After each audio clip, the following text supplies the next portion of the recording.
Hi guys, testingin naman natin itong CCPO9 Nocturne. Hi guys.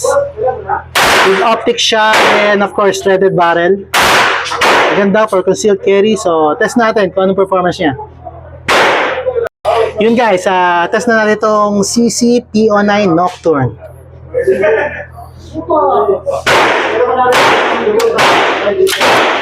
Fire.